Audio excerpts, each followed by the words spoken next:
தமிழ் படிக்காம போயிடுச்சு அப்படின்னு கவலைப்படுற நீங்க தமிழுடைய வளர்ச்சிக்காக என்ன செஞ்சிருக்கிறீங்க? கடந்த 10 வருஷத்துல தமிழ் வளர்ச்சிக்காக கடந்த 10 ஆண்டுகள்ல ஒன்றிய அரசு ஒதுக்கின நிதி எவ்வளவு தெரியுமா?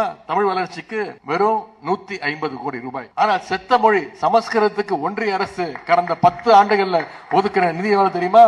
2400 கோடி ரூபாய். அதாவது சமஸ்கிருதம் ஒரு செத்த மொழி, அதற்கு எதுக்கு இவ்வளவு காசு கொடுக்குறீங்க? நான் என்ன சொன்னேன், தமிழை வளர்க்கறதுக்கு நீங்க எத்தனை பல்கலைக்கழகத்தை எஸ்டாப்ளிஷ் பண்ணிருக்கீங்க?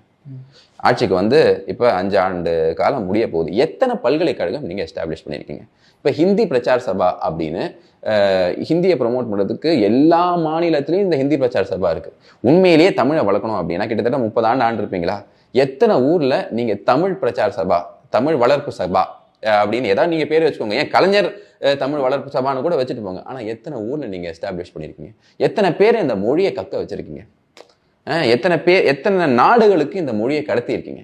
எதுவுமே பண்ணதில்லை. மோடி அவர்கள் பண்ணிக்கிட்டு இருக்காரு. ஆனா அதை வந்து இவங்க அரசியலா பாக்குறாங்க. பார்த்துட்டு போட்டோம், ஏன்னா இது கொஞ்ச நாள் தான் அவங்க அந்த ஆட்டம்.